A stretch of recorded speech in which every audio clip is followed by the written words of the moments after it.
Thank you very much for your patience, and we will begin with our first session at this time. Please kindly take your seats. Thank you very much. I would now like to invite IGE's chairman, Dr. Chung Kwang-woo, to moderate our first session.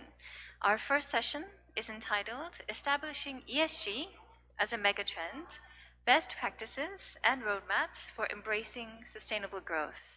Dr. John. 네, 안녕하십니까. 그 개회식에 이어서 저희 첫 세션을 시작하도록 하겠습니다. 저희 첫 세션은 프로그램에 나와 있는 대로 ESG를 더욱더 이 체계화 하는 방안, 그리고 이 좋은 그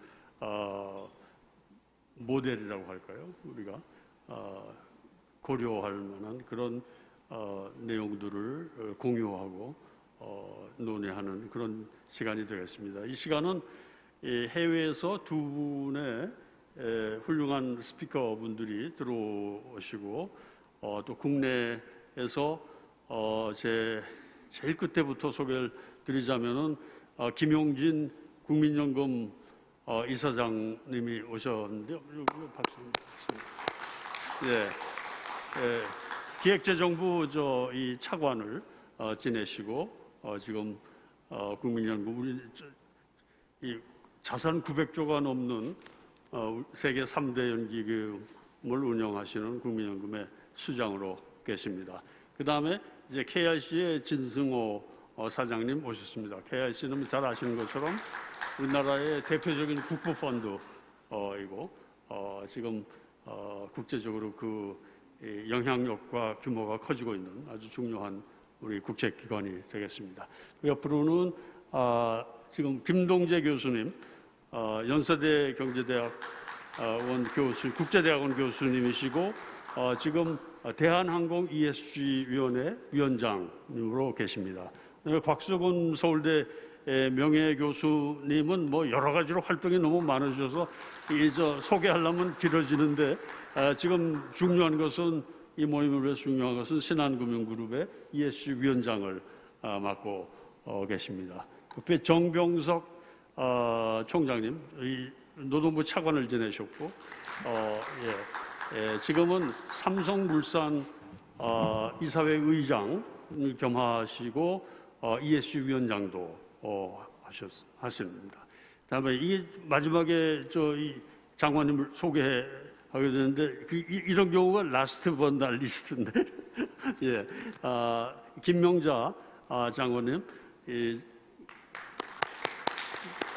환경부 장관을 지내셨고 지금 서울국제포럼의 회장을 지내시고 또 여러 우리 국내 정말 중요한 단체 조직 이런데 지금 장도 겸해서 많이 맡고 계십니다. 우리나라 정말 가장 자랑스러운 그 여성 리더, 프로페셔널 한 백그라운드를 가진 리더라고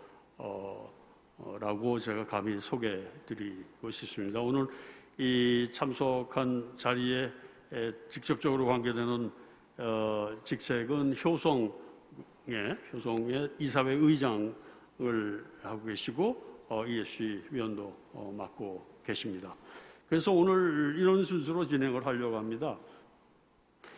지금 오늘 이 김용진 이사장님과 진승호 사장님이 지방 일정으로 빨리 좀 자리를 일어나야 되는 상황이 있습니다. 사실 오시기가 힘든 상황인데 어렵게 자리를 같이 하셨습니다만, 그래서 그 두 분이 먼저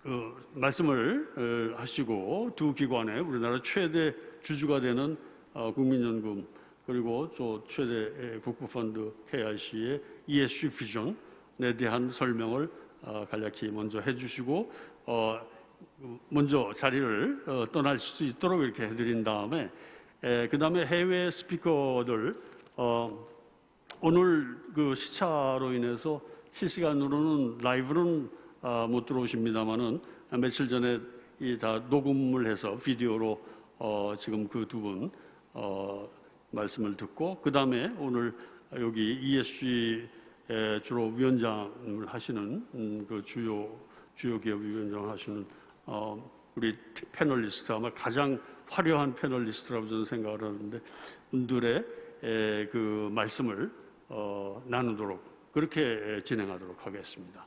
그러면 우리 김용진 이사장부터 말씀해 주시면 감사하겠습니다.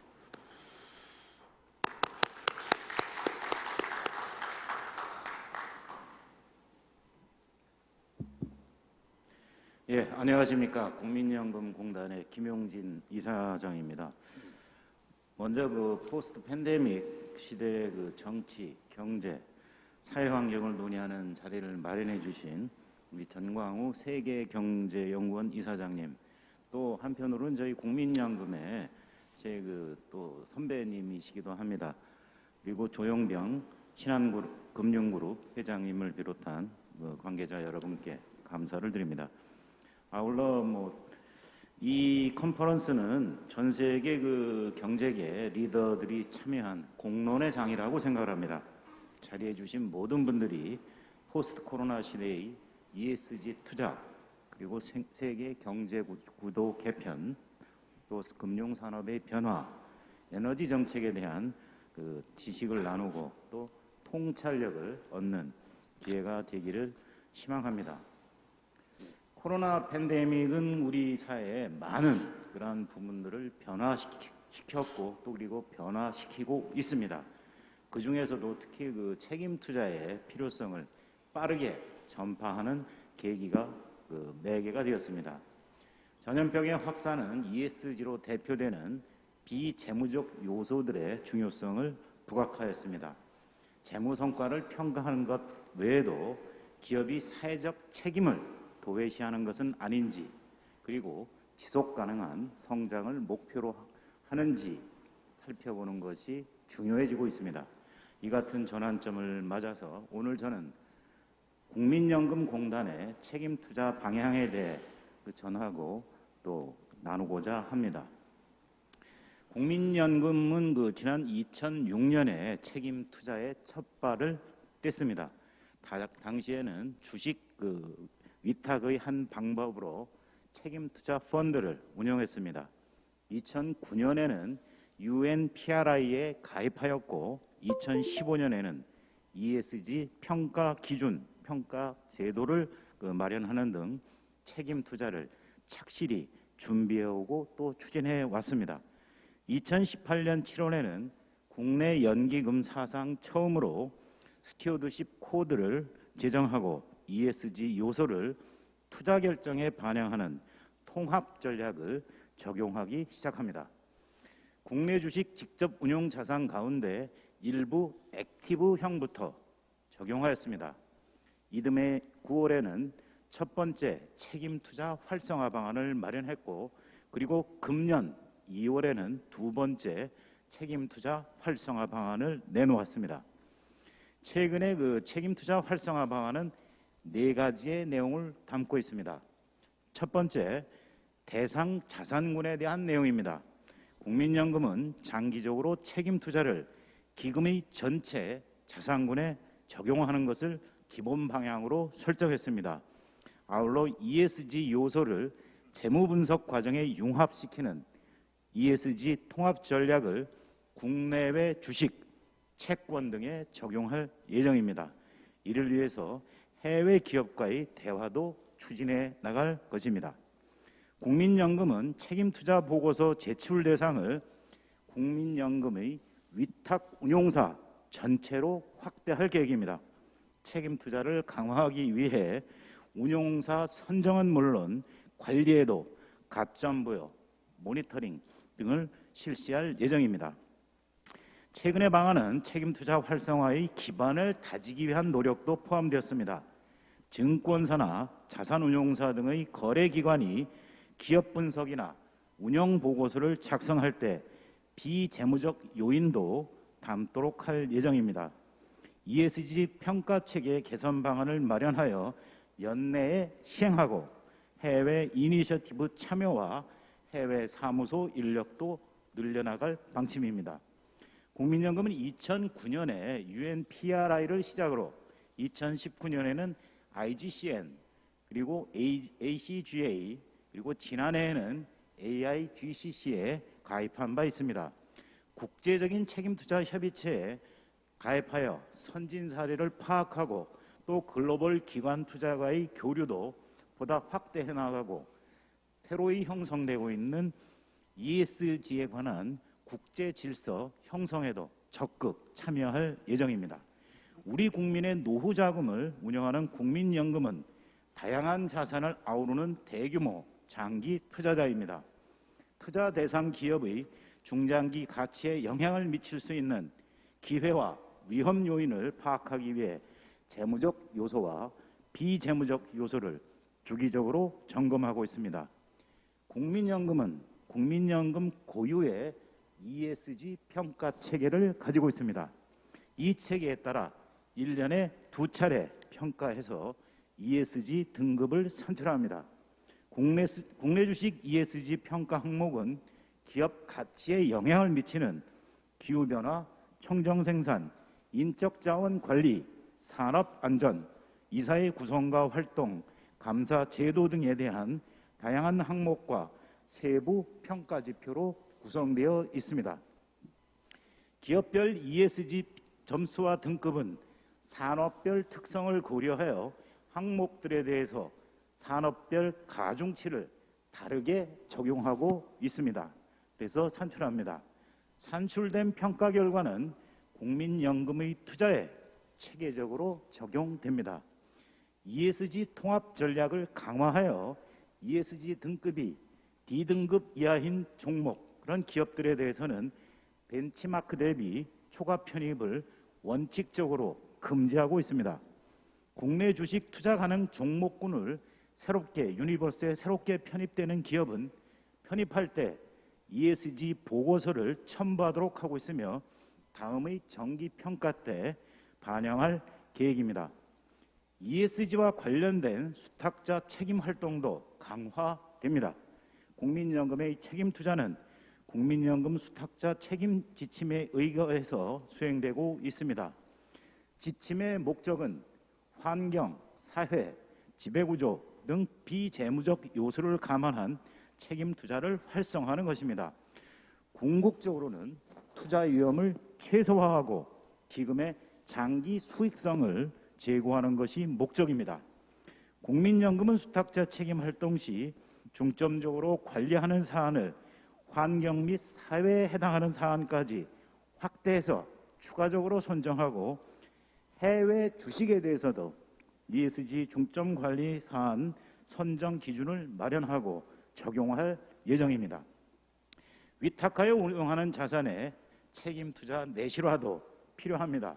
국내 주식이나 채권의 위탁 운용사를 선정 평가할 때도 ESG 요인을 고려하는 방안을 마련해서 시행할 예정입니다. 지금까지는 국내 주식 위주로 ESG 요인을 고려하는 방안이 진행되어 왔지만 올해 안에 국내 채권에 대한 적용 범위도 확대될 것입니다. 앞으로는 해외 주식과 채권에 대해서도 ESG 요인을 반영하고 해외 기업과의 대화에도 적극 나설 예정입니다. 존경하는 참가자 여러분, 국민연금의 책임 투자 활동은 기업들의 불확실성을 증가시키는 것이 아니라 국민연금의 기본적인 방향을 선제적으로 제시하고 투명하게 상호작용함으로써 ESG 투자가 우리 사회에 성공적으로 뿌리 내리도록 하는 것이 목적입니다. 국민연금은 연금의 책임 투자에 대한 기업들의 예측 가능성을 높여서 기업들이 선제적으로 준비하고 스스로 움직일 수 있도록 힘쓰겠습니다. 나누면 나누고 함께할수록 커진다고 합니다.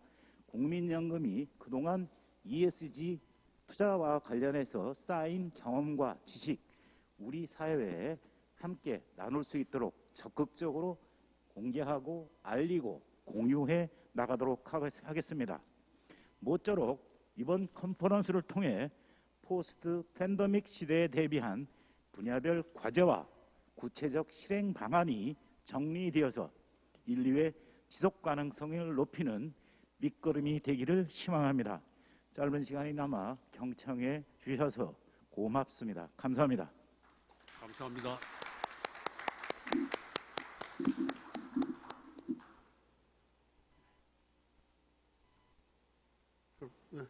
다음은 KIC 진승호 사장님께서 말씀해 주시겠습니다. 예.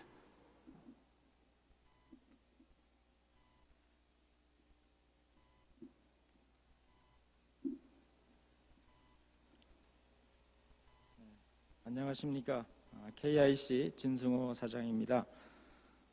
제가 취임한 지 얼마 안 돼서 오늘 발표를 한글로 해도 되는 걸 모르고 영문으로 준비를 했습니다. 그래서 오늘 발표는 영문으로 말씀을 드리도록 하겠습니다.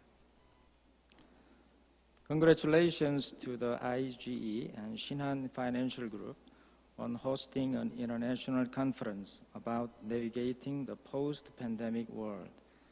Thank you to IGE Chairman Jeon Kwang-woo, to Mr. Jo Yong-byung, CEO of the Shinhan Financial Group, which celebrates its 20th anniversary this year, and is a leader in domestic ESG finance, and all the organizers who worked so hard on today's program despite COVID-related challenges.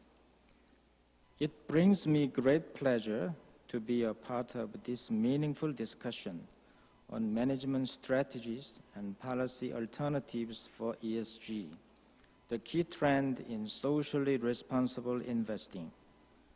Today's conference is a great opportunity to talk about the transition to a digital economy post-pandemic, sustainable growth, and our response to climate change. ESG is having more of a real impact on the global economy than ever. For example, with the US and EU discussing a carbon border tax, the rapid transition to an eco-friendly market is directly impacting industries. Capital markets are also seeing a rapid rise in ESG investments. It's clear we've gone beyond adapting to ESG as a trend or for reputational gain. As you may know, KIC, as the Sovereign Wealth Fund of Korea, has established and announced our stewardship principles. We are ESG integrated, which means we apply ESG to all our asset classes and investment processes. And we have been working hard to increase profits and be more sustainable. We apply negative screening, not just to our traditional assets, but also to alternative assets like real estate. For equities and fixed income, we conduct ESG evaluations and apply investment restrictions to assets with high ESG risk. Also, environmental evaluations and corporate governance analyses are a part of all investment committee reviews. And when selecting external managers, we evaluate them in terms of ESG and assign extra points for good performance. In these and other ways, we make sure to reflect ESG in our investment decisions. We are also actively investing and establishing strategies to target the fast-growing ESG market.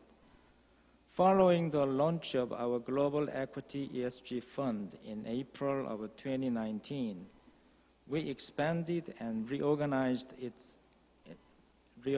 it earlier this year into our ESG core and global strategy. This evaluates industries and companies with ESG at its center. We are growing the scale of our ESG investments as well by including various ESG bonds, especially green bonds, in our fixed income portfolio. And for quantitative investments, we're developing and applying various detailed strategies that reflect ESG data, such as quantified environmental policy factors. In particular, KIC established an ESG investment framework through participating in the issuance of the Korean government's Green and Sustainability Bond, the world's first such government bond. With the bond proceeds, KIC invests in various environmental and social projects in, for example, renewable energy, green buildings, education, and healthcare. Post the investment, we analyzed the impact of our investment based on the UN's Sustainable Development Goals. This past July, our ESG efforts were recognized by Global SWF, an independent advisory. We received high scores in the categories having to do with governance, sustainability, and resilience, ranking 12th among the world's top 100 sovereign wealth and pension funds. We also had the honor of being included among the high-return, high GSR funds based on our returns for the past 5 years. As I said earlier, I would like to emphasize that now is the time for domestic companies and investors, including KIC, to seek a more active transformation in our quest to be forward-thinking and innovative about ESG. This is because a new economic and social order lies ahead, post-COVID. And to prepare, we need ESG-focused goals and strategies. That's why KIC recently underwent a reorganization. We created the Investment Strategy and Innovation Division, and as a part of it, the new Sustainable Investment Team. The restructuring makes clear that ESG is a core task of our future, and the new team will play a pivotal role in helping KIC become a global responsible investment leader. In this regard, I would like to introduce KIC's plans going forward. First, we'll actively respond to climate change issues. We plan to establish a model in response to the increased risk of climate change, which we're seeing through large-scale wildfires, droughts, and floods worldwide. And we will apply this model to our entire investment portfolio. By preparing for risks and seeking opportunities in line with climate change scenarios, our hope is that KIC's response model, like that of CalPERS in the US and NBIM in Norway, will serve as a guide for global institutional investors. At the same time, we will diversify our ESG strategy funds, which are achieving excellent returns. We will develop ESG strategies appropriate for each asset class and ESG theme, and also discover new strategies for renewable energy, energy conversion, smart mobility, clean tech, and green buildings. Second, we will strengthen partnerships and increase transparency to promote the importance of ESG at home and abroad. KIC has already joined various partnerships. We have declared our support for the Task Force on Climate-Related Financial Disclosures, and we are a member of the One Planet Sovereign Wealth Funds, a sustainable investment-related association. Going a step further, we plan to promote green partnerships that contribute to the growth of ESG investments. These partnerships pursue ESG co-investments with global institutional investors based on the Korean government's green bonds. We will not only form a consensus on ESG investments with major investment here and globally, but also try to expand promising ESG investments. Partners can share about great ESG investment cases and through impact analysis, aim to block things like greenwashing controversies. We will also further promote ESG Day, which is an ongoing seminar KIC holds for domestic institutional investors. Specifically, we want to promote ESG awareness and application through sharing our ESG investing know-how and offering global institutional investors the chance to share about ESG investment trends. According to the Financial Times, only 35 of the world's top 100 sovereign wealth and pension funds publish a sustainable investment report, and just 5 of these funds are in Asia. KIC is one of them. We put out English and Korean versions annually. It is my hope that this report conveys KIC's commitment to transparency and to encouraging mutual cooperation. Third, we will work with domestic institutional investors to directly engage in stewardship. Shareholder rights, also called active ownership, have long been essential to global investors, and they were becoming more prevalent in the ESG era. After establishing our stewardship principles, KIC began exercising its voting rights and participating in shareholder engagement through an external organization. But domestic institutional investors, including KIC, are still passive in this regard when investing abroad.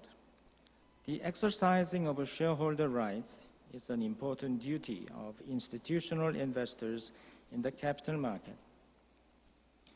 And as shown by what's called the CalPERS effect, it will substantially contribute to enhancing corporate value and improving profitability.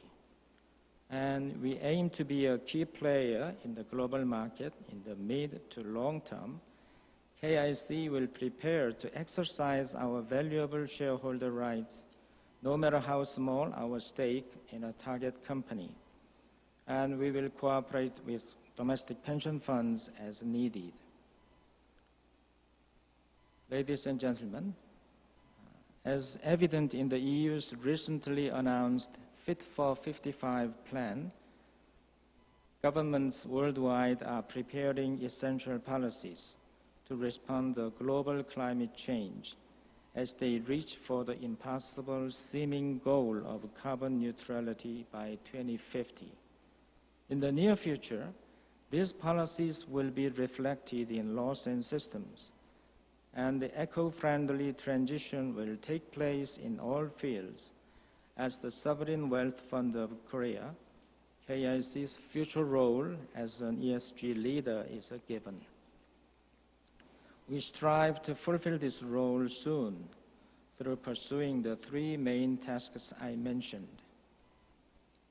KIC will also establish an advanced ESG integration model in which ESG is effectively reflected in our investment decision-making process, and which could serve as an exemplary case domestically and overseas.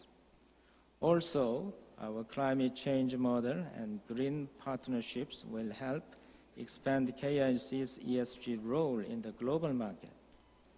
I look forward to sharing with you our global progress. But the ESG efforts of capital market investors alone are limited. More companies and investors need to be concerned about ESG and be actively involved. In that spirit, I hope everyone here today, speakers and audience members alike, will join the collective effort. Thank you.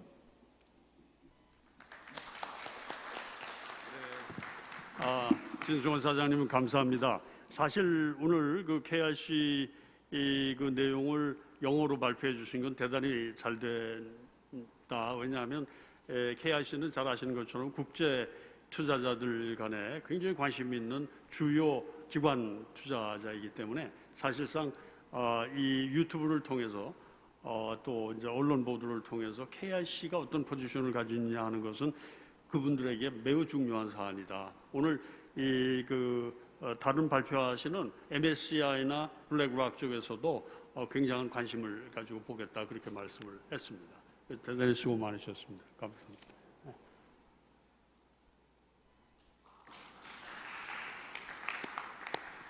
그리고 참고로 더 말씀드리면 오늘 자료나 발표를 영어로 하시든지 뭐 우리말로 하시든지 내용들은 우리 컨퍼런스가 끝난 다음에 책자로 만들어집니다.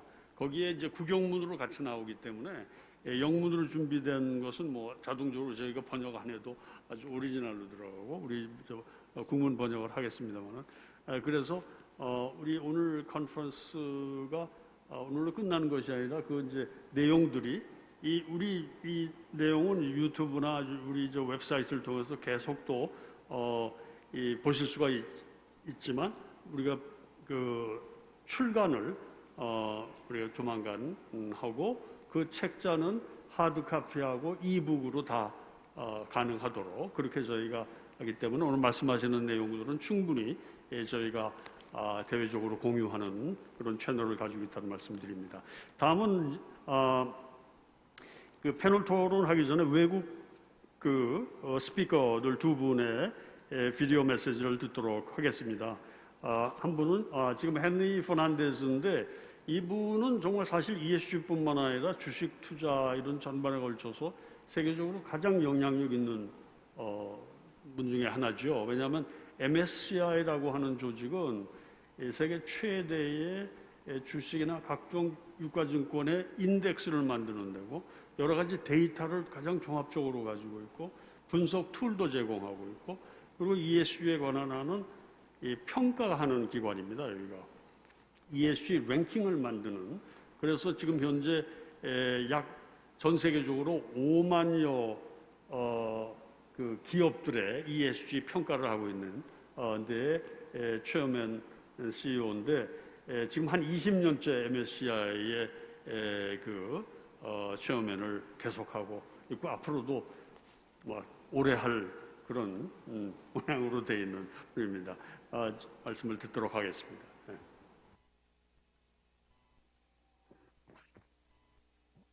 Good morning.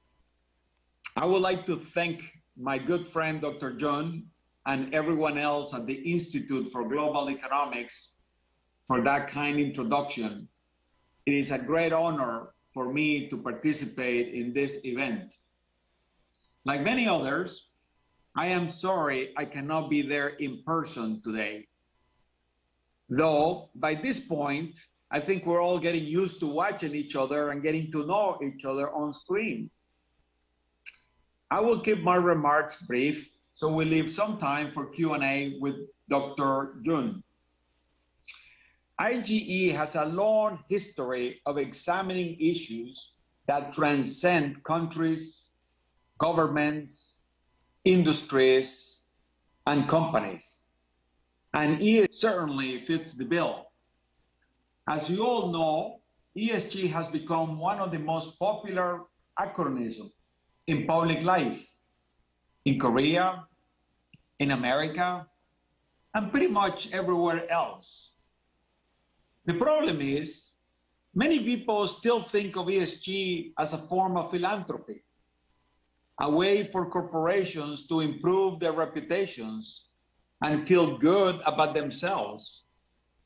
These perceptions are certainly outdated. In 2021, ESG is not about charity or altruism. It is about building a stronger, more sustainable institutions, holding companies, and for that matter, all institutions in society accountable and making them more transparent and helping investors maximize shareholder value. I often say that in 10 years, ESG investing will simply be known as investing. And I say that because ESG performance drives business performance. as more and more people understand this connection, more and more investors and lenders will consider ESG a no-brainer. In my remarks today, I will focus on the area that is becoming the most important part of ESG, and that is climate change, the single largest challenge mankind has ever faced. I hope to leave you with the following key takeaway. When it comes to accelerating climate solutions, the financial and investment industry is just as important, perhaps even more important than the energy industry. Of course, the political debate over climate tends to focus on energy companies in general and fossil fuel companies in particular. It is true for sure that energy companies are one major reason of the pollution in the world. At the same time, energy companies are part of a larger investment ecosystem. They depend on external financing and access to the capital markets. In that sense, the financial and investment industry has real leverage over their investments. It can and must use this leverage to drive a more sustainable energy mix. Keep in mind that every major economic transformation in modern history has been powered by investments. That is the reallocation of capital from certain companies, technologies, and business models to others. The low carbon transformation in the world will be no different.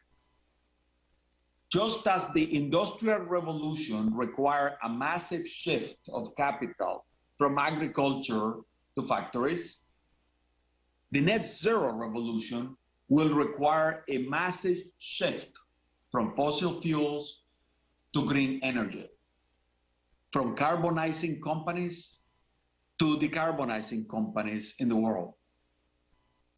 How massive of a shift?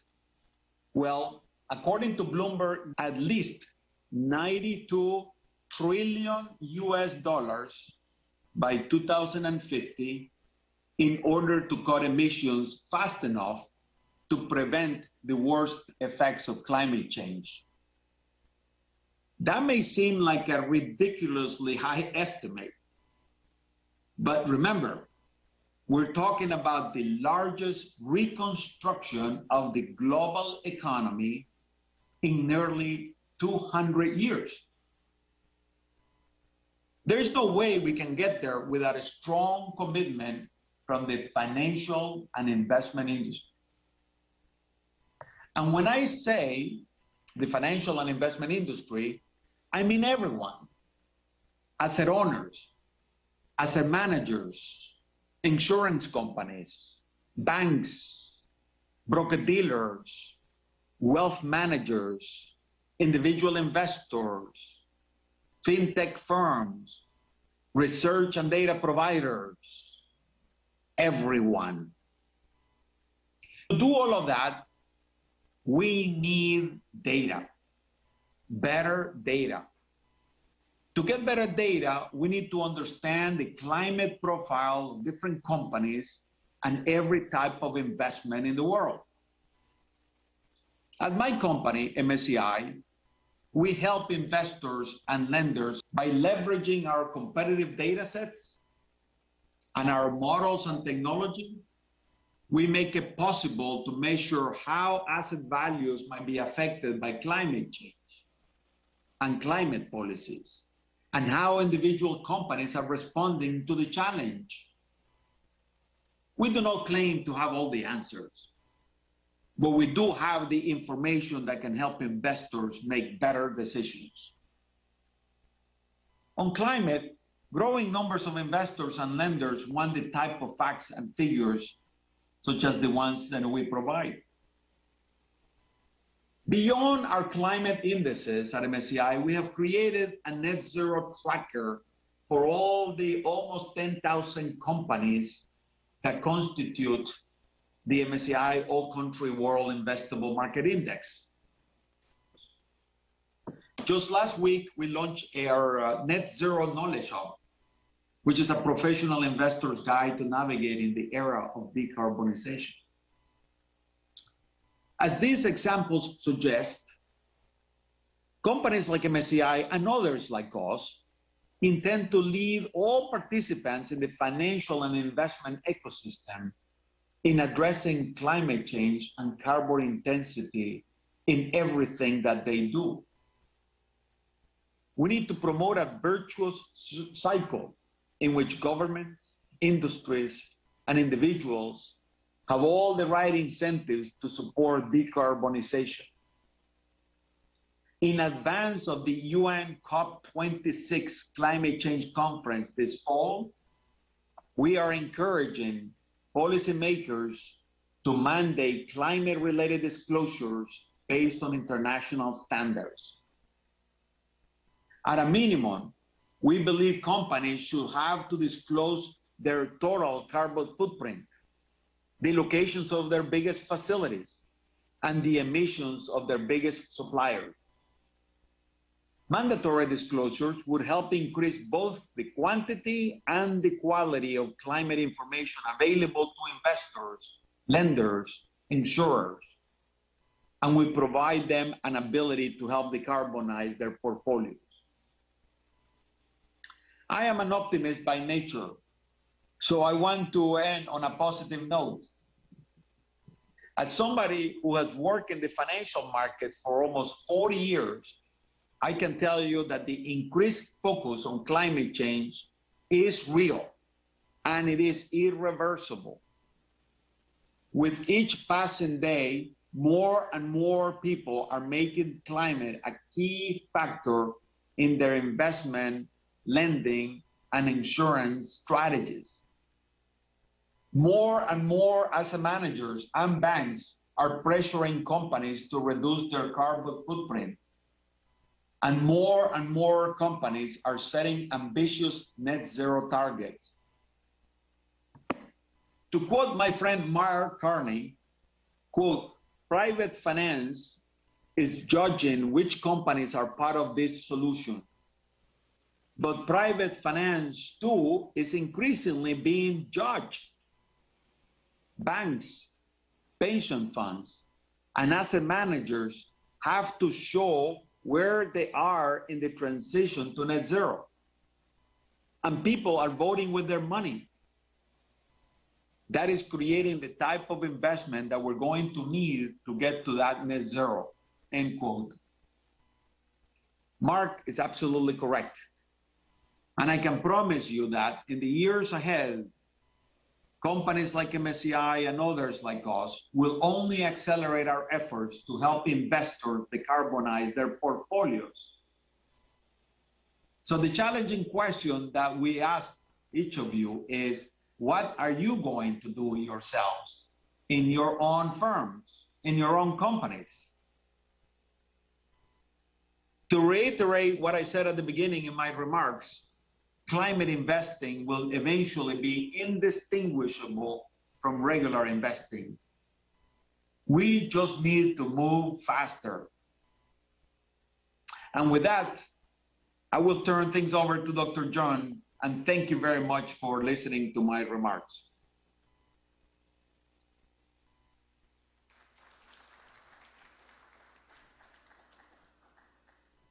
예, 이어서 블랙락에 지금 그 블랙락이 운영하는 자산은 약 9조 달러가 넘는 1경이 넘는 세계 최대 투자자이고 사실상 저희 세션에 오늘 신한금융그룹 입장에서도 그렇습니다만은 우리나라 웬만한 기업, 대기업들의 입장에서 보면 1대 주주인 국민연금과 2대 주주인 블랙락이 참여를 하고 있습니다.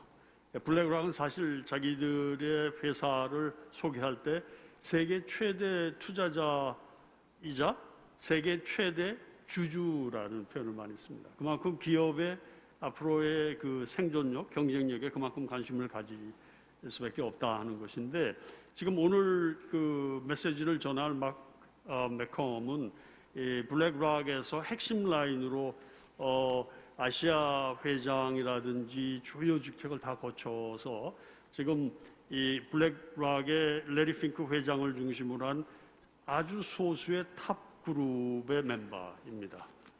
그래서 이번 우리 그 모임에 특별한 메시지를 전하겠습니다. 본래는 라이브로 들어오려고 많이 했습니다만은 그 시간이 조정이 또 만만치가 않았었는데 준비된 말씀을 듣도록 하겠습니다. Hi, Mark. It's great to see you today. Thank you for joining us. I'm sure it's a late hour over there in San Francisco. We very much look forward to hearing your insightful views about BlackRock's perspectives on ESG. Now, before we do that, just a few words about your exceptional credential. Mark is currently CCO, that is Chief Client Officer and Senior Managing Director of BlackRock, the world's largest investor and shareholder, with some $9 trillion assets under management. Mark has held various senior positions, including chairman of BlackRock's Asia Pacific region, and is also currently a member of BlackRock's Global Executive Committee, among other prominent posts. Now, floor is yours. Well, Dr. Jun, it's great to see you. I wish it was in person, and please, I'd like to extend my thanks for inviting me to this conference and all of the organizers of the IGE Shinhan Financial Group International Conference 2021. Now, as you mentioned, I'm sitting here in San Francisco, but my heart very much sits in Asia, and I was fortunate to spend my formative years and more recently in the Asia Pacific region and had many happy memories of trips to Seoul and South Korea and seeing some incredible friends and colleagues and clients there. And we're very proud of our business and footprint in South Korea. And so again, a double thank you for inviting me along today. So in my brief remarks, I really wanted to touch on 4 issues. First, talk a little bit about the transition to net zero and how we're seeing that. Secondly, I'll share some thoughts on sustainable investing trends. And next, I'll talk a little bit about investment stewardship and the stewardship of capital and the responsibility we have there. And finally, I thought it might be useful to give you a little bit our views on some of the trends and opportunities that we see in the Asia Pacific region. So let me start with the transition to a net zero economy. Now, as you all know, in 2015, a global consensus emerged in Paris around limiting global warming, ideally to 1.5 degrees, and then more recently around achieving net zero carbon emissions by 2050. Well, since that milestone, we've seen the physical effects of climate change, as I mentioned, here in the West, where we're seeing wildfires, as well as in Australia, flooding across Asia and around the world more broadly. These physical effects, which will only continue to mount, are playing out also in financial terms as they increasingly impact insurance rates and financing decisions. Now, as an asset manager and fiduciary to our clients, BlackRock is at the nexus between the owners of capital and the companies and assets we invest in on their behalf. That's why our CEO wrote that climate risk, in our opinion, is an investment risk, and that it would have a profound impact on businesses around the world, and ultimately how investors would evaluate those businesses. And so BlackRock and other investors would increasingly be asking questions around greater transparency into the ways climate risk would affect a company's business and also their ability to grow over the long term. Now, not all industries and companies are moving as fast as we'd like, but we do believe that disclosures are improving dramatically. And we're beginning to see a real transformation in the corporate world as more and more companies commit to net zero. Now, there's been tremendous progress in the public markets recently. Sustainable investing strategies globally saw nearly 400 billion of inflows in 2020 and are on track to grow by almost twice as much this year. We believe this is the beginning of the most profound transformation of the financial system over the past decades. Now, as we move forward with this energy transition, we need to make sure that we're pushing just as hard on the demand side as we are on the supply side. Otherwise, we risk a supply crisis that drives up costs for consumers, especially those who are the least able to afford it, and risk making the transition politically untenable. Now, a successful transition will require a careful balance between supply and demand. And at the same time, we need to mobilize the public and private capital to bring down that green premium that I've talked about. So let me turn now to the sustainable investing trends that we're seeing. Ironically, we've seen COVID actually accelerate the global demand for sustainable investing products across the industry. And this may well be coming from the fact that at the moment there is political will to talk about and address the issues of climate change. But I think everyone recognizes that this is a very, very tall mountain that we have to climb. So we're seeing definitely a change in the way in which partnership models are working. This comes in the form of both partnerships with governments, asset owners, asset managers, and banks. And technology is playing such a critical role in helping people understand how to both measure the risk they have from climate change, but also to mitigate it. We are absolutely not believers that divestment is responsible investment. We believe that those companies who today emit greenhouse gases are actually part of the solution towards a net zero economy, and that we need to work together with them as they develop their long-term strategies towards a net zero based business model. I'd like to just mention that, in certain regions like APAC, where we have a lot more of the emerging markets present, we're seeing a very different approach from Europe and the United States. Interestingly, in the United States, there's still very divided public opinion and political opinion on the role that climate change will play in the economies going forward. And so that is a very different position from Europe, where obviously we feel that they've been very much at the forefront of driving initiatives towards climate change. In Asia, many more considerations around employment and bringing society out of poverty is intricately linked with climate change. And so we believe that that brings a unique set of dynamics and challenges to the broader Asia-Pacific region as those economies move towards a net zero basis. Now, let me turn for a moment to our role as a steward of capital. This is often where BlackRock comes under scrutiny from the media and other commentators. Because as the world's largest money manager, we actually are voting and engaging with different companies and sectors on how they develop their long-term strategy towards net zero.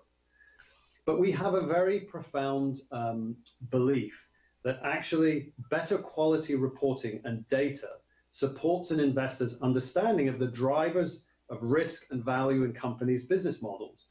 The increasing demand from investors for more complete and comparable sustainability reporting and from companies for clarity on what to report led BlackRock to ask in January 2020 that companies publish reports aligned with the recommendations of the TCFD, supplemented by industry-specific metrics such as those identified by the Sustainability Accounting Standards Board. Now, I'm pleased to be able to report at this conference that South Korea actually topped the list, with 16 public companies publishing SASB-aligned disclosures, 14 of them for the first time. And this underscores the fact that Asia can be leading the way when it comes to developing a framework for ESG reporting. And it leads me to my final observation, which is what are the opportunities that we see in the Asia-Pacific region? Currently, Asia has approximately 24% of its private capital managed in ESG committed assets. This is lower than the European region and North America, but that obviously gives a lot of runway for growth over the coming years. Now, what are some of the areas that Asia can lead the way in terms of the sustainability space? Well, first of all, decarbonization. With a shifting energy mix towards cleaner and more efficient energy sources, we believe that Asia can lead the way. And indeed, recently, we signed a partnership with Temasek to launch something called the Decarbonization Partners. And this partnership will launch a series of late-stage venture capital and early growth private equity investment funds that will focus on advancing decarbonization solutions to accelerate global efforts towards that net zero by 2050. We also believe in electrification, and again, we believe Asia can lead the way. Indeed, Korea is a real leader in the electrical vehicle space. South Korea reported the higher number of charging locations per 100 kilometers of roadway, followed by the Netherlands, interestingly enough. The green infrastructure funding gap. There's a growing need to address this green infra funding gap, and the Asian Development Bank has actually been taking a lead in that, recognizing that there may be a need for up to 1.7 trillion to be invested annually. And so just last week, to underscore this, we actually announced an investment of 100 million into a leading Korean solar company, and this company will use the capital to acquire and build small-scale solar assets in South Korea to deliver more than 350 megawatts in power generation. So as I conclude my remarks today, I would just like to turn a little bit to the future and the opportunity. It is easy sometimes to view this mountain as a difficult one to summit, but certainly from the seat I'm sitting in, we're seeing more conviction and more action from more multinational companies than at any point in time over the prior decades. While there are many challenges on this journey to net zero, we believe, based on our research, that this transition could drive as much as 25% higher cumulative GDP growth over the next 2 decades alone. That represents an investment opportunity of some $50 trillion. But we need a globally consistent approach that spans both public and private sectors. We need to build trust in the broader economies that everyone is doing their part, and each side needs to work together in defining sector-specific pathways to net zero. With that, Dr. Jun, I'd love to pass it back to you. Okay, thank you very much for your very enlightening speech. Perhaps one quick question that I may have for you is that in the beginning, you also said that your heart is with Asia Pacific. Now, having said that, I think we have to recognize that the important country that has to make a big move forward along this line is perhaps China. Do you have any close dialogue with the authorities and also the corporations that you made investment in China to facilitate the move towards this global target? It's a great question, Dr. Jun, and I used the word trust during my presentation because I think part of the historical issues with climate emissions and reducing climate emissions was that there was a lack of trust globally on who was emitting and who was taking steps to reduce the carbon footprint. And I think that situation remains. But the difference is that I think as China has emerged to being a global powerhouse economically, is that they themselves realize that the future sustainable growth of their own economy, as well as the ability to attract capital, which of course has always been a major issue for all of the Asia Pacific region, has become even more closely linked with progress on climate, on greenhouse reductions. So our belief, and again, these are broad statements for a very large and complex economy that is highly reliant on coal, but our belief is that they are taking very large strides forward to address the issues of climate for the long term. And like many other countries, that is a journey that requires alignment, as I mentioned, between government, private sector, private capital, as well as the public markets. And whilst I think this is not an easy task to achieve, they're definitely taking better strides now, whether it comes to things like solar power and wind power, electrification and so forth. These are all areas where they're spending a lot of time. So I'm confident that, China, just as it has had to modernize its economy very quickly, I think will use that opportunity to find ways for, cleaner energies and to actually reduce emissions. Okay, thank you very much for your time and insight. Thank you so much. Thank you very much. 네.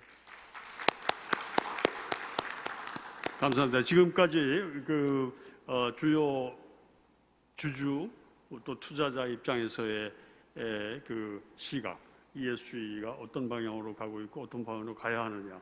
핵심 메시지는 그런 것 같습니다. 이게 irreversible, 이게 돌이킬 수 없는 트렌드인 것만큼은 틀림없지 않느냐.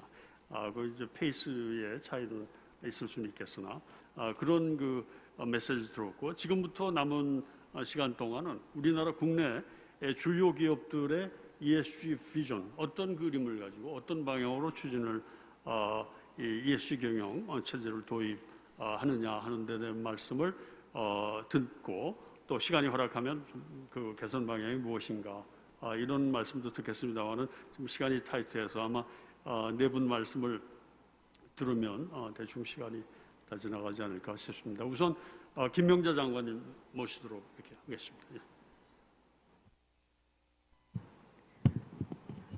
네, 우선 오늘 해외 연사 강연을 들으면서 참 우리 전광우 이사장님이 좋은 연사들을 모두 모셨다 하고 감탄을 하고 있습니다. 국제회의 많이 열리지만 이렇게 중요한 말씀을 하시는 경우는 그렇게 많은 것 같지가 않습니다.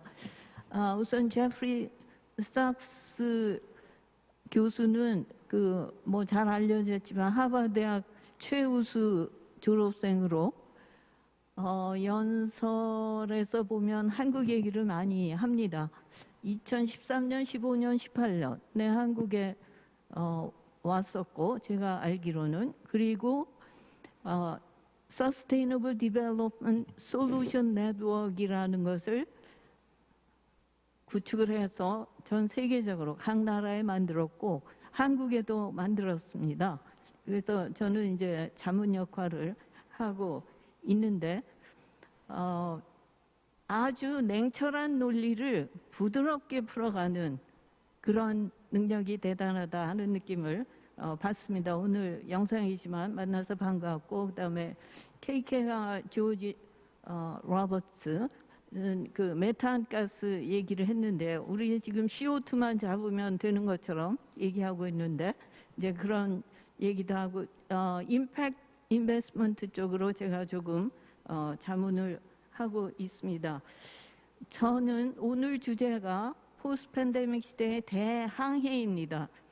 대항해, 뭐 옛날부터 나침반이 매우 중요한데 방향을 바로 가고 있느냐, 더군다나 이슈가 매우 복합적이고 역동적이기 때문에 정말 정확하게 방향을 잡고 있느냐가 매우 중요하다고 보면서 저 자신은 여기 기업의 ESG를 설명하는 역할로 나왔습니다만 정책, 과학기술 정책과 환경 정책을 한 입장에서, 제너럴리스트의 입장에서 오늘의 토론을 좀 더 프로보커티브하게 해서 놓치고 있는 부분이 혹시 없는지, 그거 역할을 하기 위해서 다른 분들이 말씀하시지 않을 내용을 그냥 좀 말씀을 드리고 싶다 하는 생각으로 제가 발제 자료는 만들었습니다만 그냥 얘기로 하고 발제 자료는 그중에 극히 일부만 말씀드리도록 하겠습니다.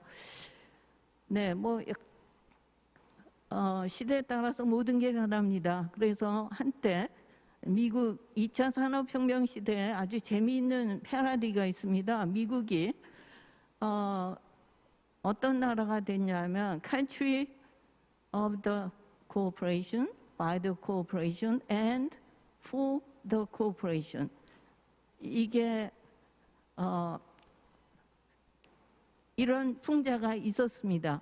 그러면서 대기업의 논리, 대기업의 그 문어발 확장의 논리, 이것이 그 시대에는 노움이었습니다. 이게 작동이 되는 시대였고, 그러나 인더스트리얼 캐피탈리즘의 부작용이 커지면서 결국 쉐어홀더 캐피탈리즘에서 스테이크홀더 캐피탈리즘으로 넘어가면서 1971년에 클라우스 슈밥이 세운 월드 에코노믹 포럼에서 제일 먼저 선언이 되죠. 그리고 2020년에 다시 강조를 합니다. 그러면서 다룬 것이 비단 스테이크홀더 캐피탈리즘을 다룬 것이 아니라 파리 협정, 그리고 SDG, UN SDG, 그리고 기술, 통상 모든 걸 다룹니다. 다시 말씀드리면 ESG의 범위가 매우 넓다 하는 것이고, 저는 가장 강조하고 싶은 것이 지금 뭐 리스크 커뮤니케이션이 참 어려움이 있습니다만 간혹 보면 어떤 인상을 받냐 하면 리뉴얼블 에너지로 바꾸면 모든 것이 해결되는 것 같은 잘못된 인식을 주고 있다고 하는 것도 어폐가 있을지 모르죠. 여하튼 그것이 바로 잡혀야 한다, 그것이 아니다 하는 점을 저는 좀 강조를 하고 싶습니다. 그런 의미에서 보면 결국 Sustainable Development라는 패러다임 체인지가 일어나야 되고, 이건 한마디로 요약을 한다면 에너지 자원뿐만 아니라 모든 자원의 지속성, 효율성, 형평성을 기할 수 있어야 그 길로 들어서는 게 되는 것인데, 지금 에너지에서 시작을 하고 있다. 물론 에너지가 제일 중요하긴 합니다. 그러나 그게 다가 결코 아닙니다. 그런 뜻에서 앞에 그 MSCI 뭐 여러 분들이 말씀하신 것이 굉장히 동의를 할 수가 있습니다.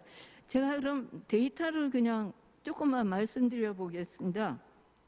지금 지구온난화가 문제입니다. 기후변화가 문제입니다. 그런데 거기에서 이산화탄소가 얼마나 문제를 일으키고 있느냐, 일일이 데이터를 다 말씀드릴 수는 없는데요. 1990년 이후에 이산화탄소 비중을 계산한 게 세계 기상협회가 계산한 게 66%입니다. 나머지는 메탄, 그리고 아산화질소, 그 밖에 여러 가지가 있습니다. 그런데 그 중에 1850년부터 2018년까지 지구촌이 배출한 이산화탄소의 총량 중에 그러면 화석연료가 얼마를 내뿜었느냐, 68%입니다. 그러니까 지구온난화 일으키는 것의 66%인데 지금 내뿜은 것의 68%고 나머지는 토지 이용에서 나왔습니다. 그러니까 부분이고 이것도 또 부분입니다. 근데 배출된 이산화탄소가 문제인 것은 오랫동안 남습니다. 그래서 5년 내지 200년. 그리고 빌 게이츠의 책에 보면 이산화탄소 20%가 10,000년 동안 남는다, 이런 얘기가 나옵니다. 그러니까 오래 남아서 계속 문제를 일으키니까 지금 몇 년도에 어느 나라가 이산화탄소를 얼마를 배출했다 하는 얘기를 계속 하고 있습니다만 역사적 배출량이 문제가 된다 하는 쪽으로 논의가 가는 겁니다. 왜냐하면 몇백 년 계속 누적되면서 기후변화를 일으키는데 기여를 해왔기 때문에요. 그래서 그러면 역사적 배출량에서 책임이 가장 큰 것이 어디냐? 물론 산업혁명 먼저 일으켜서 선진 경제를 일군 나라들이죠. 그래서 보면 1751년 1차 산업혁명 일어나기 10년 전입니다. 이때부터 따져서 2017년까지 미국이 25%, 4분의 1을 내뿜었습니다. 중국이 누적 배출한 양의 2배가 넘습니다. 그리고 EU 28개국이 22%를 내뿜었습니다. 그게 지금까지도 쭉 문제를 일으키고 있는데 1인당 배출량으로 따지면은 뭐 미국이 가장 높습니다만 지금 저개발국에서 1인당 배출한 양의 몇백 배가 됩니다. 이런 편차가 엄청나게 큰 그것이 이제 현실이고, 그리고 배출량 계산할 때 또 하나 중요한 게 있습니다. 수출을 고려를 한 순배출량을 따집니다. 그래서 소비에 기준한 배출량을 또 따지게 됩니다. 제조업이 많은 나라, 중국이 세계 공장이었고, 따라서 중국은 그 계산을 하면 좀 내려가고 한국도 좀 내려갑니다. 근데 정말 중요한 것은 얼마를 배출하느냐, 그거 못지않게 중요한 것이 GDP 1불 일으키는데 얼마만큼의 에너지를 쓰느냐, 에너지 원단위가 중요합니다. 그게 이제 기술하고 관련이 되고, 그 다음에 에너지 1단위를 생산하는 데 내뿜는 CO2의 배출량이 얼마냐, 이게 중요합니다. 그거 순서대로 또 계산을 해야 됩니다. 그런데 이게 기술하고 산업 없이 되지가 않죠. 재정 투자 없이 되지 않습니다. 그런데 그것을 할 수 있는 나라는 선진국인데, 지금 파리 협정은 195개국이 모두 다 이 일을 해내야 됩니다. 능력 차이가 너무 크게 벌어지는데, 지금 금융권의 투자가 어느 방향으로 가느냐가 그야말로 이 트랜지션을 성패를 좌우하는 중요한 팩터인 것은 분명한데, 그러면 할 수 있는 나라들만 따라가고 거기에서 낙오되는 이 국가들은 어떻게 할 거냐. 그리고 한 국가로 따져도요, 그 생활 수준 높은 상위 10%가 세계적 통계가 그렇습니다. 50%의 이산화탄소를 배출합니다. 하위 50% 인구는 10%밖에 배출하지 않습니다. 이런 큰 불균형, 이 형평성에서의 이런 문제를 그대로 둔 채로 지금 통상 뭐 탄소세 매긴다, 국경세 매긴다라고 했을 때 그 방향으로 가는 거는 맞겠지만, 과연 이것이 소프트 랜딩을 이 제도가, 이 조치가 할 수 있겠느냐, 이런 문제에 대해서도 고려할 필요가 있다는 지적을 하고 싶습니다. 저는 물론 환경부에서 일을 했고, 제가 30년 동안 이 문제를 들여다보면서 기후행동에 대해서 적극 찬성하는 사람입니다. 그러나 어떻게 일을 옳게 하느냐, 올바른 일을 해야 되는데 방법도 옳게 해야 되거든요. 그래서 그런 문제, 그리고 정부도 그렇고 국제사회도 그렇고 금융기관도 그렇고 다 그 자체가 다 ESG를 해야 되지 않습니까? 우리 정부는 지금 뭐 친환경, 포용, 그 다음에 공정경제, ESG를 그렇게 내세우고 있습니다. 그런데 거기에서 공정도 그렇고요, 포용도 그렇고, 그 기관 자체가 ESG 개념을 도입하는 방식으로 제도를 계속 보완을 해야 되지 않겠느냐, 이런 말씀을 드립니다. 근데 시간이 없어가지고요, 제가 그냥 한국의 상황에 대해서 얼마나 불리한가, 그러나 능력도 있다, 그런데 문제는 R&D의 상용화, 이런 것이 너무 다른 선진 경제권에 비해서 저조합니다. 그러니까 이런 문제를 해결해야 된다. 이것은 어떻게 하라는 그 지시를 한 것이고요.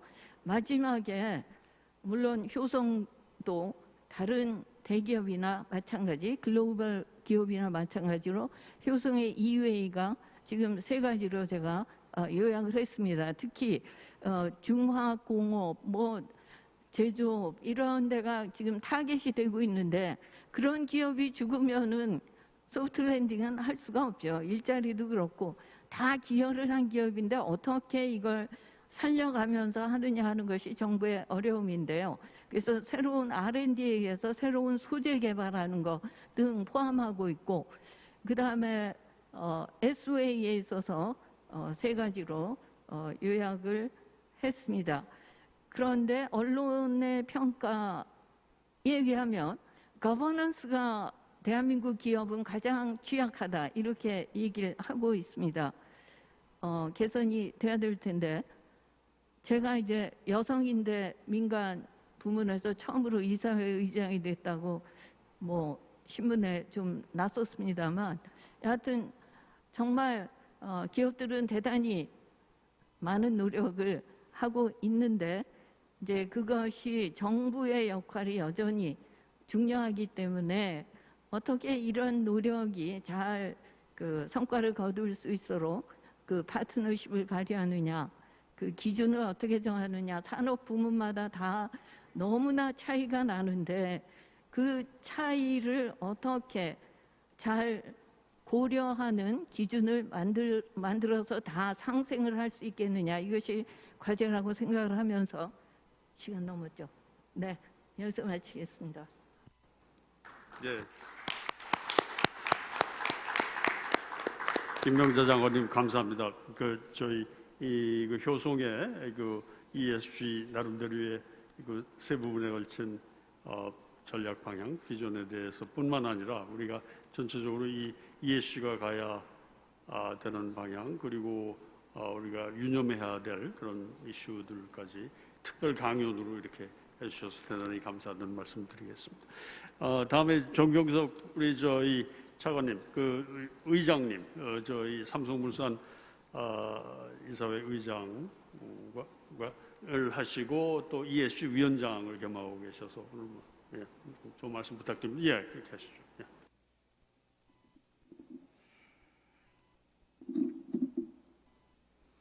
예. 예, 정말 반갑습니다. 지금 저는 우리말로 이렇게 한글로 하겠습니다. 우리가 키노트 스피치 또 여러분들 말씀도 듣고 또 우리 김명자 장관님 전문가 말씀도 듣고 그래서 ESG가 우리한테 가져오는 엄청난 이렇게 부담과 트렌드 또 이게 다 우리가 들었는데요.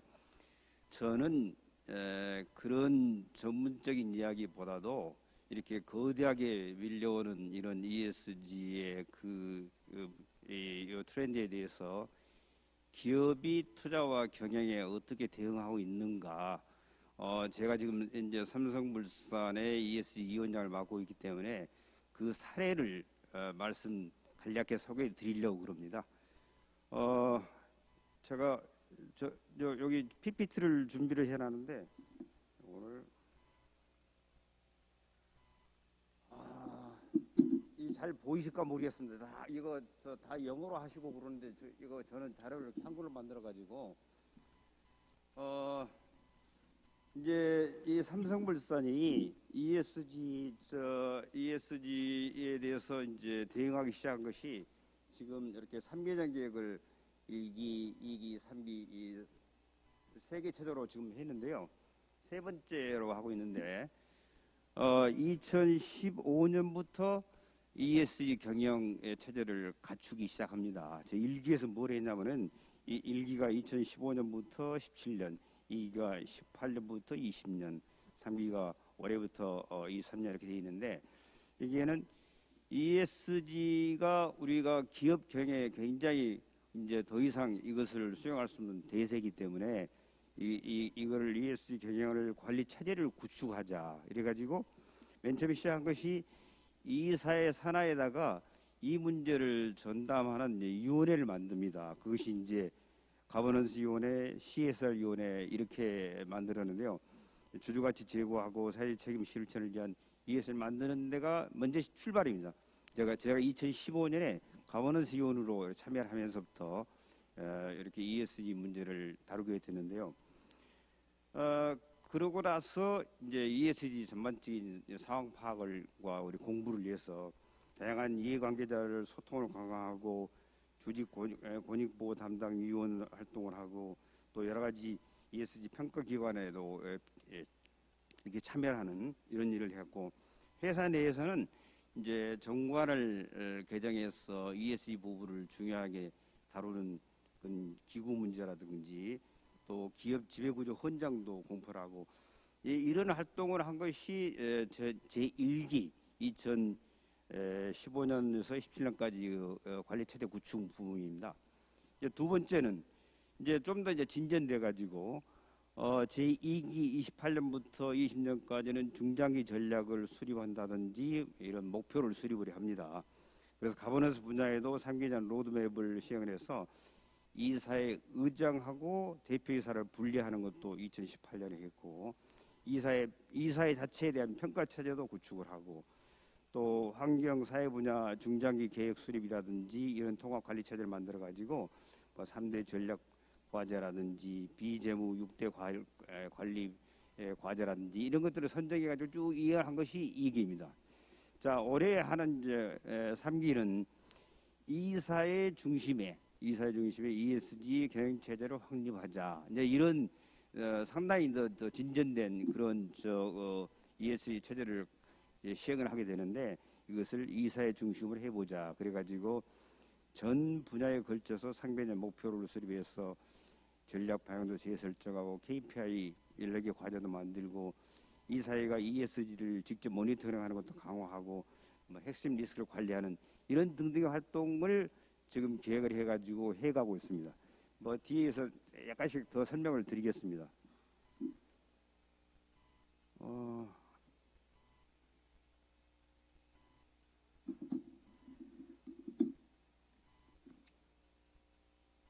자, 우선 현재 하고 있는 ESG 전략 목표 과제를 설명드리면은, 우선 환경 분야에서는 넷제로 로드맵과 순환 경제를 활성화하는 그런 목표를 세웠습니다. 그래서 저탄소 사회로 전환을 위한 온실가스 저감 활동 강화. 잘 아시다시피 삼성물산은 건설 부분이 있고 상사 부분이 있고 리조트가 있고 패션도 있고 여러 다양한 분야들이 있습니다. 그래서 분야마다 이렇게 탄소 배출이라든지 재활용 부분이라든지 이런 게 좀 다르긴 한데, 그럼에도 불구하고 저탄소 사회로 전환을 위한 온실가스 저감 활동을 각 부문별로 대대적으로 강화를 하고 있고, 또 업특성을 반영한 자원 사용 효율성 강화, 이런 것을 할 수 있게끔 다양한 KPI를 만들었습니다. 이게 예를 들어서 용수 재활용률이라든지 폐기물 재활용률이라든지 이런 걸 각 부문별로 체크해가지고 실적이 부실한지 실적이 부분하는 개선 계획을 세우고 이런 등등을 활동을 하고 있습니다. 자, 사회적 책임에서는 기본권을 존중하고 상생협력의 기업 문화를 확산시키자. 특히 이제 올해부터 역점을 두는 것이 중대재해처벌법이 시행되면서 안전사고 사전 예방을 위한 제로를 실현해보자. 그래가지고 제휴율, 중대재해 사고 건수 이런 것들을 아주 엄밀하게 관리를 해가고 있습니다. 이것을 삼성물산 사업장뿐만 아니고 협력회사까지 같이 포괄해가지고 인권 경영 체제를 확립한다든지 협력회사 파트너십을 강화한다든지 이런 부분을 대단히 역점을 두어가지고 이행을 해가고 있습니다. 그 다음에 가버넌스 부분에서는 이사회 중심으로 책임 있는 경영을 실천해보자. 그래가지고 이사회 구조를 이사회 구조 독립성, 전문성, 다양성을 제고하고 이사회 전략적 의사결정의 역할을 최대한 확대하고 이렇게 하고 있습니다. 그래서 이런 것들을 이런 이사회 차원에서 이행 모니터링을 하고 리스크 관리를 해가고 있는데, 이 부분도 뒤에서 조금 더 설명을 드리겠습니다. 자, 이사회 실행 체제는 이런 ESG 다양한 전략 과제들에 대해서 이사회 차원으로 이행 모니터링을 하고 리스크를 관리하는 이런 체제를 구축해가고 있습니다. 이행 모니터링은 이사회 전략 수립이라든지 성과 점검할 때 이사회가 아주 주도적인 역할을 합니다. 그래서 또 여기에 이제 외부 자문단도 이렇게 구성해서 운영을 해가지고 이사회가 조금 부족한 부분들, 환경이라든지 또 가버넌스라든지 이런 것에서 아주 세부적인 사항들은 외부 자문단들을 활용을 해가지고 우리가 자문을 받고 이렇게 보완해가는 그런 역할을 하고 있고요. 이사회와 사업부문 간의 명확한 역할 분담도 굉장히 강조를 합니다. 이사회에서는 이렇게 전략 방향을 제시한다든지 이행 성과 점검이라든지 이런 것들을 하고, 사업 부문에서는 핵심 부분별로 이렇게 KPI를 만들어서 추진 과제를 구체한다든지 이런 것을 이렇게 역할 분담하고 있습니다. 그다음에 국내 주요 외부기관 평가 결과도 활용을 제공하고 있고, 리스크 관리는 저희가 핵심 ESG 리스크를 11개 항목을 구체적으로 규정을 해가지고 이 항목을 관리를 해갑니다. 거기 이제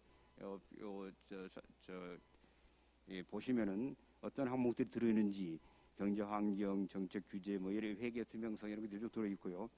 그다음에 이사회하고 그 이사회 산하 여러 위원회가 있는데 위원회 간의 리스크 관리 주체를 명확하게 해가지고 이사회에서는 사업 포트폴리오라든지 정책 규제 변화 이런 것을 총괄하고 감사위원회는 재무 투명성, ESG 위원회에서는 비재무 리스크 뭐 이런 등등을 이렇게 관리를 해가고 있습니다.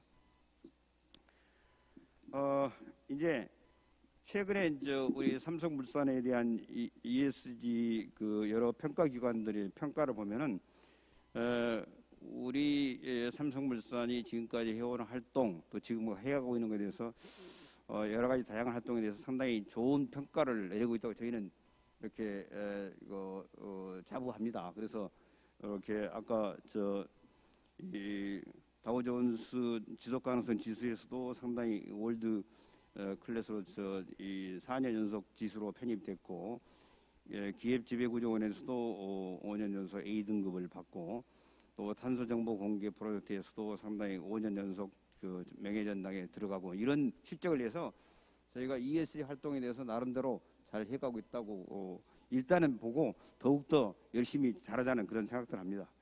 자, 이제 마지막으로 되어 있는 것은 ESG 우리 구조인데요. 여기 ESG 위원회는 이제 그 사회사 전원, 사회사가 지금 저희가 5명인데요. 5명이 모두 사회사로만 구성된 ESG 위원회입니다. 그래서 이사회 의장인 제가 ESG 위원장을 맡고 있고, 그래서 ESG에는 굉장히 우리 사회사들이 적극적으로 참여해서 여기 있는 사회사는 외국인도 참여하고 있고 여성도 있고 그래서 다양한 전문가들이 구성해서 활동을 하고 있는데 아까 말씀드린 바와 같이 이 산하의 여러 이 노동인권, 상생, 환경 분야 이런 전문가들이 또 외부 전문가로 참여해서 우리의 활동을 보완하고 있습니다. 우리가 하는 역할들은 이렇게 쭉 표현되는데 이런 구체적 사항들은 생략하겠습니다. 오늘 이렇게 좋은 기회에 초대해 주신 정광욱 이사님께 다시 한번 감사드리고 제가 삼성물산이 ESG에서 이제 어떤 체제를 갖추고 어떻게 해가고 있는지 또 우리가 어떤 역점을 두고 있는지를 간단히 설명드렸습니다. 예, 감사합니다.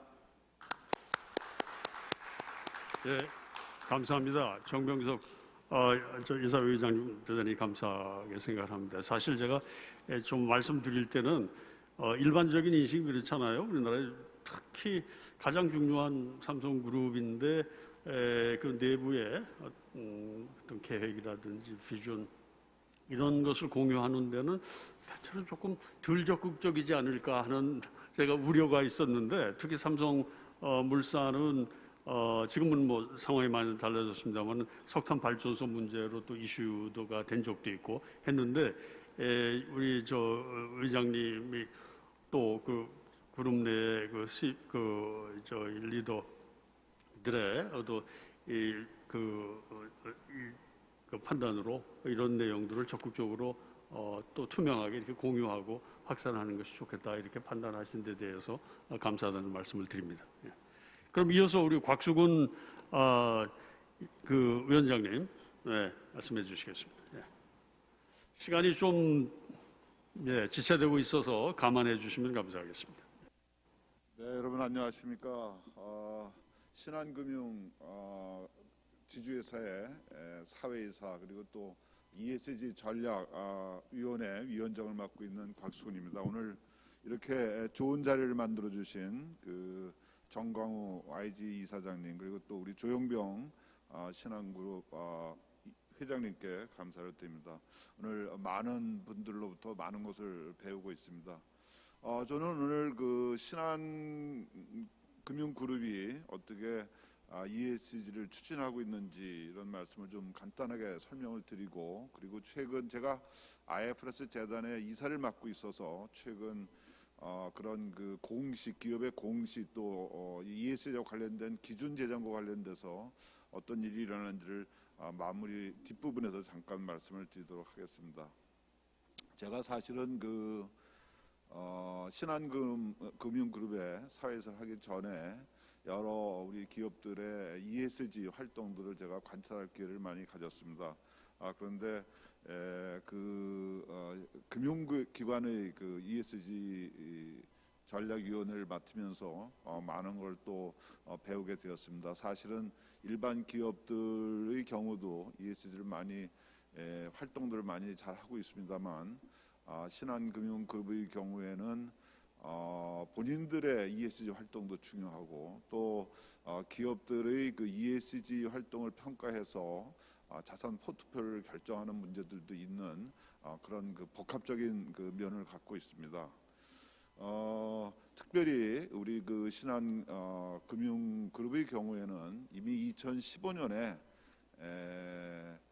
그 이사회 내에 이런 그 ESG 관련 위원회를 두고 활동을 하였으며 최근에는 아주 그 ESG에 관련된 지배구조를 잘 완성을 하고 있습니다.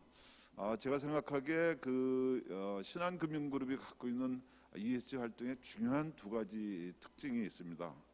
하나는 그 ESG 활동을 그룹의 전략과 잘 연결해서 실행한다는 것입니다. 사실은 그 ESG라고 하는 일들은 활동은 그냥 어느 한 부서가 해야 되는 문제가 아니라 기업의 전체 방향과 관련되는 문제이고 이런 문제들을 전략과 결합하는 것은 매우 중요하다고 생각합니다. 그래서 이 일을 담당하는 그 책임자들의 이름을 책임자를 그 CSO를 즉 전략 담당자가 함께 하기 때문에 저희들은 Chief Strategy and Sustainability Officer라고 CSSO라고 부르고 있습니다. 또 다른 그 중요한 특징은 대개 이 ESG라는 것이 구호에 그칠 가능성이 굉장히 높습니다. 그래서 또 한번 하다가 그럴 가능성도 있고 또 이게 위에서의 어떤 생각들이 밑에까지 잘 전달되는 게 굉장히 어렵습니다. 그런데 우리 신한금융그룹의 경우에는 이 ESG를 추진하는 그 지배구조를 아주 잘 짰고 그 다음에 실제로 밑에서부터 이런 ESG 활동을 할 수 있는 기업 문화를 만드는데 많은 시간들을 쓰고 있다고 생각합니다. 간단하게 우리 신한금융그룹의 ESG에 대한 간단히 소개를 한번 드리도록 하겠습니다. 페이지를 넘겨주시면 고맙겠습니다. 하나 더 넘겨주시죠. 저희들은 그 ESG를 세 바퀴를 가진 자전거에 비유를 하고 있습니다. 이 자전거에서 제일 중요한 것은 이 방향을 잡고 가는 지라고 생각합니다. 지배구조라고 생각합니다. 이 지배구조가 잘 짜여져야지 뒤에 여러 가지 환경과 관련된 또 사회와 관련된 활동들이 활발하게 이루어질 거라고 생각합니다. 이 지와 관련돼서 조금 더 설명을 드리면 가버넌스에서 제일 중요한 것은 그 리더의 리더십이라고 생각합니다. 우리 그 신한금융그룹의 경우는 우리 오늘 앉아 계시는 조용병 회장님의 또 리더십에 의해서 이사회로부터 저 실무부서까지 수미일관되게 연결되는 지배구조를 완성이 되어 있습니다. 우선 톱다운으로 보면 그 이사회 ESG 전략위원회가 짠 그 전략이 각 그룹사들의 CEO들이 모인 그룹 ESG 추진위원회에서 논의가 되고 그것들을 추진하는 실무진으로서 그룹사의 ESG CSO들이 모여서 협의를 해서 서로 의견을 나누면서 그룹의 시너지를 ESG하고 연결하는 활동들을 하고 있고 거기서 결정된 사항들이 실무부서에서 내려가서 실제 실천되도록 그렇게 역할들을 하고 있습니다. 바텀업의 입장에서는 각 실무부서에서 각자들이 어떻게 ESG를 위해서 할 수 있는지 아이디어를 내고 그를 추진하면서 나오는 것들을 위로 올려서 다시 제도화되고 다시 또 피드백이 되도록 하는 노력들을 하고 있습니다. 다음 페이지 넘겨주십시오. 인바이러먼트는 사실은 조금 중요한 부분이라고 생각합니다. 이 두 가지 측면이 있는데, 하나는 이미 시장에 우리 많은 논의들이 있었습니다만 시장에서의 요구 또 앞으로 규제로 또 나타날 수 있는 그런 부분들이 있는 부분들입니다. 그래서 이 금융기관인 우리 금융그룹인 신한의 경우에는 제일 중요한 게 앞으로 2050년 제로 카본 소사이어티의 그 목표를 실천하기 위해서 금융기관을 리딩 금융기관으로서의 역할을 다하기 위해서 저희들이 목표를 세우고 이것을 실천하는 일들을 하고 있습니다. 그러기 위해서 제일 중요한 것이 실제 기업들의 환경과 관련된 사항들을 측정하고 평가하고 그리고 이거를 관리해서 자산 포트폴리오에 반영하는 일들이라고 생각합니다. 이러한 그 시스템을 이미 잘 구축을 하였고 이러한 내용들이 다른 금융기관들과도 잘 공유되는 것으로 알고 있습니다. 사회와 관련돼서는 이게 사실은 굉장히 어려운 부분이라고 생각합니다. 오히려 이 같은 경우는 분명하게 목표가 잘 정해져 있습니다만은 이 S와 관련돼 가지고는 상당히 다양한 그 활동들이 이루어지고 있고 가장 우려되는 부분들의 경우에는 S가 경영층 또는 어떤 오너들의 사적 재량적 어떤 그 결정에 의해서 이루어지는 것들이 굉장히 많다라고 하는 것입니다. 그래서 어떤 경우에 어떻게 우리가 사회적 활동, 사회적 예를 들면 지출을 해야 될 것인지를 전략 차원에서 이것이 고려되지 않으면 이 방향성을 잃고 있습니다. 그때 전략을 할 때 가장 중요한 것은 우리가 하는 이 사회적 활동이나 사회적 역할이 얼마나 사회적 임팩트가 있는지에 따라서 저희들이 자원 배분을 해야 된다고 생각합니다. 신한금융그룹이 갖고 있는 가장 큰 걱정은 신한이 갖고 있는 금융 서비스가 우리 사회에 또 다른 어떤 그 신한 금융 서비스로부터 소외되는 계층을 만들어낼 수 있다는 것을 가장 우려를 하고 있습니다. 그래서 우리 그 신한그룹이 금융기관들로부터 소외되는 금융 소외계층들을 위해서 어떻게 그 소외계층들이 다시 금융 서비스를 받는 계층으로 올라올 수 있도록 노력하느냐가 가장 큰 과제라고 생각을 합니다. 그중에 첫 번째 제일 중요한 것은 저희들이 스타트업 그리고 또 사회적 기업 또 이런 것들을 지원하는 것들이고 또 다른 것은 아까 말씀드린 것처럼 금융 서비스부터 소외된 계층들을 어떻게 도울 것이냐 하는 문제라고 생각합니다. 그리고 우리 그 지역 사회를 위해서 우리가 해야 될 역할들을 하는 것이라고 생각합니다.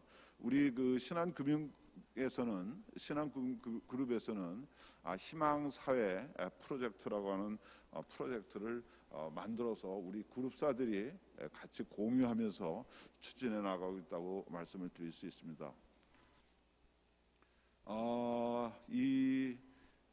우리가 이 ESG는 크게 두 가지에서 나타났다고 저희들은 믿습니다. 하나는 자본시장에서부터의 요구였습니다. 과거에 저희들이 사회적 책임이나 또는 뭐 공유가치 시스템이라든지 이런 것들을 할 때 그것이 그렇게 오래 유지되지 않았던 이유는 그것이 일종의 누구가 평가하는 그런 문제가 없었습니다. 이제 이 ESG의 경우는 시장에서 우리들을 모니터하겠다라고 하는 것이고 그것에 따라서 투자 결정을 한다는 뜻입니다. 또 하나는 우리 그 중요한 지구를 살리는 그런 문제와 관련되는 일들입니다. 이것들은 아마 우리들에게 닥쳐올 커다란 그런 그 규제라고 생각합니다. 따라서 이런 두 가지들을 저희들이 잘 수행하기 위해서들은 기업들이 정말 ESG의 방향에 따라서 경영을 하고 있는지를 볼 수 있어야 되는데 그러기 위해서는 저희들이 정보 공개가 잘 돼야 되고 또 정보가 기준에 같은 기준에 의해서 만들어져야 된다고 합니다. 생각합니다. 최근에 IFRS 페이지를 좀 넘겨주시죠. 최근에 그 IFRS에서는 하나만 더 넘겨주시죠. 최근에 IFRS에서는 이러한 문제들을 해결하기 위해서 다양한 여태까지 이 환경이나 또는 사회와 관련되는 정보들에 대한 가이드라인이나 프레임워크를 만들던 기관들을 통합해서 기존의 재무보고기준위원회하고 함께 지속가능 보고기준위원회를 추가적으로 만드는 작업을 하고 있고, 금년도 11월에 글래스고에서 열리는 COP26에서 그 ISSB의 설립을 선언하고 또 많은 금융기관 또 이 정부로부터의 지지가 있을 것으로 예상이 됩니다. 아마 우리 그 신한그룹의 경우는 거기서 이루어지는 제로 카본 파이낸스 얼라이언스의 뱅크를 대표해서 참여하게 될 것이라고 저는 생각합니다. 그리고 다른 금융 기관들과의 협력을 통해서 ESG가 앞으로 우리 미래를 만들어가는 데 역할을 할 수 있도록 아마 지도적인 역할을 할 것으로 생각합니다. 이것으로 제 발표를 마치겠습니다. 감사합니다. 예, 감사합니다. 곽수근 교수님 너무 좋은 내용. 이게 뭐 전부 아까 말씀드린 대로 우리 책자에 다 아주 중요한 부분으로 이렇게 저희가 출간한다는 말씀드리고, 마지막으로 우리 김동재 교수님, 연세대 국제대학원 김동재 교수님, 대한항공 ESG 위원장이신데 2분 내로 끝내시겠다고 말씀하셨습니다. 지금 감사합니다. 시간이 거의 다 간 것 같아가지고요. 간단하게 말씀드리겠습니다. 저희들은 그 업의 본질에서 출발을 했습니다. 결국 항공업은 그 업 자체가 그 속성이 사회 인프라입니다. 그래서 저희들도 많은 이 비전과 어젠다를 쭉 갖고 있는데 그 상세한 설명은 드리지 않고, 여기 지금 하나 예를 드리겠습니다. 이게 지금 동체의 일부입니다. 이 보잉 777 HL 7530기의 일부입니다. 이게 지금 23년에 서비스를 마치고 이거를 이 네임 태그입니다. 이런 식으로 해서 업사이클링 하는데, 제가 이걸 보여드리는 이유는 사실상 ESG라는 게 이거는 뭐 누가 더 잘하고 이런 경쟁 전략에서 나오는 것들이 아닌 것 같습니다. 저희들은 항공업이란 뭐냐? 대한항공의 존재 이유는 뭐냐? 이런 데 대한 성찰을 통해서 어떻게 전체적으로 조직의 사고방식이 변해가면서 ESG를 해나갈 것인가. 사실 ESG가 새로운 게 아니라 이 자본주의 진화에서 필연적으로 나오는 그런 주제라고 생각을 하고요. 저희들이 그 기본적인 사고에 충실해서 하나하나 풀어가고 있습니다. 마치겠습니다. 예, 감사합니다. 너무 서둘러서 죄송하다는 말씀드리고, 추가적으로 혹시 보완하실 자료라든지 뭐 이런 내용들이 있으시면 주시면 저희가 출간할 때 포함을 하도록 그렇게 하겠습니다. 우리 김 교수님은 맥켄지에도 계셨고 이 기업 전략이 아주 대가신데 2분 동안에 하라고 말씀드려서 대단히 죄송하다는 말씀드리고, 오늘 좋은 말씀 많이 우리 패널께서 해주셨습니다. 조금 전에 곽 교수님 그 ESG를 세발 자전거로 비유한 건 근래에 들은 얘기 중에 가장 재밌는 얘기라고 생각을 했고, 그 앞바퀴가 G라고 하는 것도 상당히 의미가 큽니다. 이것은 좋은 가버넌스, 지배구조, 또 CEO 리더십 이런 것들이 핵심적으로 아까 마크 맥컴 블랙락에서 말씀을 했던 것처럼 결국 이것이 넷제로가 됐든지 지금 장기적으로 우리가 목표를 향해서 나아가는 그런 ESG가 어떻게 보면 롱텀 리스크 매니지먼트 하는 일 중에 하나거든요. 이게 장기적인 리스크를 줄이자고 하는 건데, 이것은 시스템을 제대로 확보하고 꾸준히 해야 되는 일이다. 그렇다고 하면 꾸준히 갈 수 있도록 하는 자전거의 앞바퀴 G가 제대로 가동을 해야 될 것이라는 이런 말씀으로 이 말씀을 결론으로 드리고 오늘 저희 세션을 마치도록 하겠습니다. 시간이 늦어져서 대단히 죄송합니다. 감사합니다. 수고 많이 해주셨습니다.